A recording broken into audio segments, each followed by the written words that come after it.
Hello friends, வணக்கம். Army welfare news Tamil YouTube channel வழியாக மீண்டும் உங்களை சந்திப்பதில் மிகவும் மகிழ்ச்சி. ஹலோ ஃப்ரெண்ட்ஸ், நாம இன்னைக்கு இந்த வீடியோவில் ரெண்டு முக்கியமான டாபிக்கை பற்றி தான் பார்க்க போறோம். முதலாவதாக one rank one pension revision 3 உடைய அரியர் சம்பந்தமா பிளஸ் பிபிஓ சம்பந்தமா பார்க்க போறோம். அடுத்ததாக பிரைம் மினிஸ்டர் ஸ்காலர்ஷிப்புக்காக லாஸ்ட் இயர் அப்ளை பண்ணவங்க, இந்த வருஷம் அப்ளை பண்றவங்க கவனிக்கப்பட வேண்டிய முக்கியமான விஷயங்கள் என்ன அப்படிங்கிற பத்தியும் இந்த வீடியோல பார்க்கலாம். வாங்க வீடியோக்குள்ள போலாம்.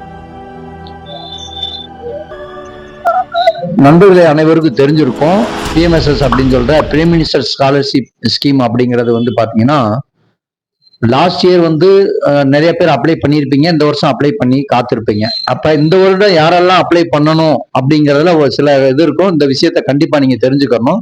அதே மாதிரி லாஸ்ட் இயர் யாரெல்லாம் பிஎம்எஸ்எஸ்ல அப்ளை பண்ணிட்டு, அதாவது பிரைம் மினிஸ்டர் ஸ்காலர்ஷிப்புக்கு அப்ளை பண்ணிட்டு இதுவரையே கிடைக்கலையோ அவங்க என்ன செய்யணும் அப்படிங்கிறதையும் நம்ம தெளிவா பார்க்கலாம். முதலாவதா கடந்த வருடத்திற்கு முன்பு வரை எப்படி இருந்தது அப்படின்னு பாத்தீங்கன்னா, இந்த பிஎம்எஸ்எஸ் இப்ப கூட நீங்க வெப்சைட்டை ஓபன் பண்ணி பாத்தீங்கன்னா தெரிஞ்சிருக்கும். அந்த மாதிரி மினிமம் மார்க் 60% இருந்தா போதும் அப்படின்னு தான் சொல்லியிருந்தாங்க. ஆனா இப்போ என்ன சொல்லியிருக்காங்கன்னா, அதை அப்ளை பண்றதுக்கு எலிஜிபிலிட்டி 60% இருந்தா போதும். ஆனா இப்ப புதுசா ஒரு மெத்தட் ஃபாலோ பண்றாங்க. என்னன்னு கேட்டீங்கன்னா, அவங்க என்ன சொல்லியிருக்காங்க, டோட்டல் இந்த மாதிரி 5500, அதாவது 2750 பாய்ஸும் 2750 கேர்ள்ஸும் மட்டும்தான் நாங்க செலக்ட் பண்ணுவோம் அப்படின்னு சொல்லியிருக்காங்க. அதாவது ஆல் ஓவர் இந்தியாவில் எத்தனை பேர் பிஎம்எஸ்எஸ்க்காக அப்ளை பண்ணாங்களோ அவங்களுக்கு மொத்தம் அந்த லாஸ்ட் டேட் அப்ளை பண்ணி முடிச்சதுக்கு அப்புறம் அவங்களுடைய மார்க் அடிப்படையில டோட்டலா அப்டேட் பண்ணுவாங்க.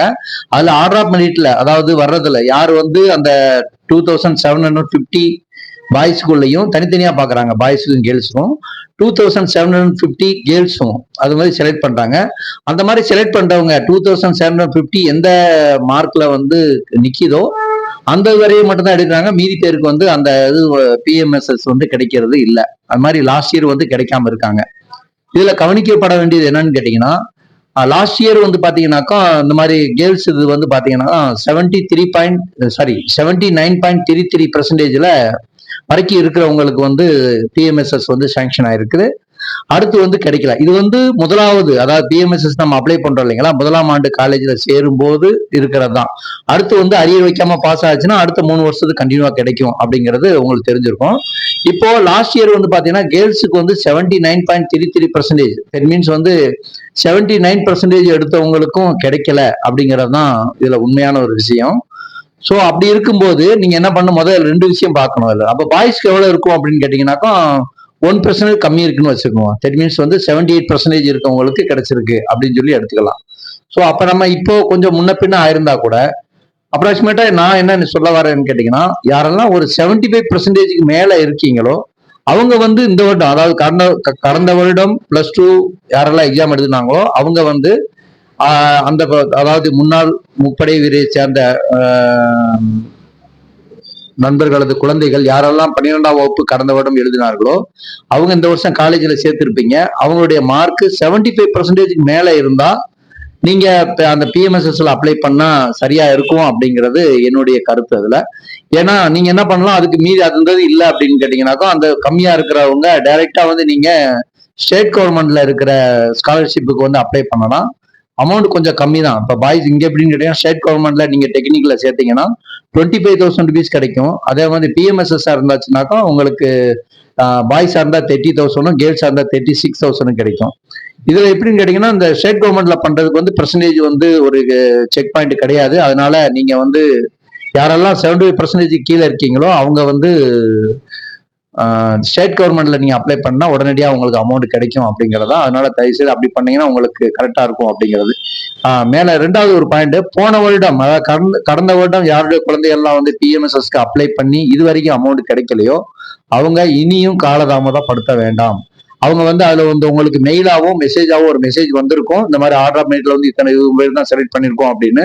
அதை ஒரு பிரிண்ட் எடுத்துக்கிட்டு நீங்க ஸ்டேட் கவர்மெண்ட்ல ஃபர்ஸ்ட் இயருக்கும் செகண்ட் இயருக்கும் சேர்த்து நீங்க அப்ளை பண்ணலாம். 50,000 ரூபாய் 50,000 rupees உங்களுக்கு கிடைக்கிறதுக்கான வாய்ப்பு உள்ளது. அதனால இதை பயன்படுத்தி கொள்ளுங்கள். முதலாவது. இரண்டாவது பாத்தீங்கன்னாக்கா one rank one pension division 3. இது இப்போ வருமா அப்போ வருமா அப்படின்னு பலதரப்பட்ட எதிர்பார்ப்புகளுக்கு மத்தியில 20 செப்டம்பர் 2024 இருந்து இந்த ஒன் பென்ஷன் ரிவிஷன் 3 பிபிஓ வந்து வெளிவர ஆரம்பிச்சிருச்சு. அதே மாதிரி வந்து நிறைய நண்பர்களுக்கு அந்த 2 மந்த்னுடைய அரியர் அமௌண்ட்டும் கிடைச்சிருச்சு. அதுல இப்ப எனக்கு கிடைக்கல உனக்கு கிடைக்கல அப்படின்னு நீங்க யாரும் பார்க்க வேண்டாம். அதுல ஏன்னு கேட்டீங்கன்னா இது வந்து ஒவ்வொரு பேட்சா ஒரு ஒரு குவாண்டம் நம்பர் ஆஃப் எக்ஸரிஸ்மெண்ட் டீட்டெயில் எடுத்துட்டு வந்து கொஞ்சம் கொஞ்சமா அப்டேட் பண்றாங்க. யாராருக்கு அப்டேட் பண்ணாங்களோ அவங்களுக்கு உங்களுக்கு மெசேஜ் வரும், இந்த மாதிரி கொரிஜெண்டம் பிபிஓ ஜெனரேட் ஆயிருக்கு அப்படின்னு சொல்லி. அது வந்து வேற ஒன்றும் இல்லை, ஒன் பென்ஷன் ரிவிஷன் 3 பிபிஓ வந்து உங்களுடைய ஸ்பர்ஸ் போர்ட்டல்ல அவைலபிளா இருக்கும். யாருக்கெல்லாம் அந்த மெசேஜ் வந்துச்சோ நீங்க வந்து ஸ்பர்ஸ் வெப்சைட்ல போயிட்டு உங்களுடைய ஒன் பென்ஷன் ரிவிஷன் 3 பிபிஓ வந்து டவுன்லோட் பண்ணிக்கலாம். முதலாவதா. இரண்டாவது, அந்த பிபிஓ வந்ததுக்கு அப்புறம் பாத்தீங்கன்னாக்கா வித்தின் கொஞ்ச நாள், அதாவது 2-3 டேஸ்ல வந்து அந்த 2 மந்த் அரியர் வந்து உங்களுக்கு கிடைக்குது. தென் மீன்ஸ் அப்படின்னா என்னன்னு கேட்டீங்கன்னாக்கா இந்த மாசம் செப்டம்பர் மாசத்துல பென்ஷன் வரும்போது எல்லாருக்குமே வந்து பாத்தீங்கன்னாக்கா இந்த இது வந்துரும் அப்படின்ற மாதிரிதான் இருக்கிறது. உங்களுக்கே தெரிஞ்சிருக்கும், லாஸ்ட் வீடியோ கூட நம்ம அப்டேட் பண்ணியிருந்தோம். இப்போ வந்து பிசிடி அலகாபாத்ல ஸ்பர்ஸ்ல வேலை செய்யற எல்லாருமே சாட்டர்டே சண்டே லீவ் எடுக்காம பண்ணிக்கிட்டு இருக்காங்க. ஸோ இதை வந்து மொத்தமா ரிலீஸ் பண்றதுக்கு டைம் ஆகும் அப்படின்றதுனால குவாண்டம் ஒவ்வொரு பேச்சஸா எடுத்து வந்து ஒரு இது மாதிரி ஒரு குவாண்டம் நம்பர் ஆஃப் எக்ஸரிஸ்மெண்ட் டீட்டெயில் எடுத்து அப்டேட் பண்ணி அந்த மாதிரி ரிலீஸ் பண்ணிட்டே இருக்காங்க. உங்களுக்கு வரலன்னு சொல்லி கவலைப்பட வேண்டாம், கண்டிப்பா வரும். எல்லாருக்குமே வந்து பாத்தீங்கன்னாக்கா கொரிஜெண்டம் பிபிஓ ஜென்ரேட் ஆகும். சரிங்களா? யாரெல்லாம் ஸ்பர்ஸ்ல டிரான்ஸ்ஃபர் ஆகி ஸ்பர்ஸ் மூலமா பென்ஷன் வாங்கிட்டு இருக்கீங்களோ அவங்களுக்கு கொரிஜெண்டம் பிபிஓ வந்து பாத்தீங்கன்னாக்கா ஸ்பர்ஸ் போர்ட்டல் வந்து அவைலபிளா இருக்கும், டவுன்லோட் பண்ணிக்கலாம். கொரிஜெண்டம் பிபிஓ வந்து சில நாட்கள்லயே வந்து பாத்தீங்கன்னாக்கா உங்களுக்கு அந்த 2 மந்தோட அரியர் அமௌண்ட் வந்து சேர்ந்துகிட்டே இருக்குது. இதுல கொரிஜெண்டம் பிபிஓ வந்த உடனே நீங்க கவனிக்கப்பட வேண்டியது, அந்த ஒன் பென்ஷன் டிவிஷன் 3 அதுல வந்து உங்க சர்வீஸுக்கு உங்க ரேங்குக்கு எவ்வளவு அமௌண்ட் வர அந்த டேபிள்ல அப்டேட் ஆயிருக்கோ அதே அமௌண்ட் உங்களுக்கு கிடைச்சிருக்கா இல்லையா அப்படிங்கிறத மறக்காம உங்க பிபிஓவை எடுத்து செக் பண்ணுங்க. அதுல ஏதாவது டிவியேஷன் இருந்துச்சுன்னா கண்டிப்பா வந்து கம்ப்ளைண்ட் பண்ணிட்டு அதை சரி பண்றதுக்கான முயற்சிகளை நீங்க செய்யணும் அப்படிங்கிறத கேட்டுக்கொள்கிறோம். நன்றி, வணக்கம். இந்த வீடியோ உங்களுக்கு பிடிச்சிருக்கும்னு நினைக்கிறோம். அதனால மற்ற நண்பர்களுக்கும் இதை ஷேர் பண்ணுங்க. இன்னும் நம்ம வீடியோவை வந்து சப்ஸ்கிரைப் பண்ணாம பாக்குறதா இருந்தா பார்த்துருக்க நண்பர்கள் இப்பவே சப்ஸ்கிரைப் பண்ணீங்கன்னா நம்ம சேனல்ல போற எல்லா வீடியோவும் உடனடியாக உங்களை வந்து சேரும் அப்படிங்கிறத சொல்லிக்கிட்டு இத்துடன் நிறைவு செய்கிறோம். நன்றி, வணக்கம், ஜெய்ஹிந்த்.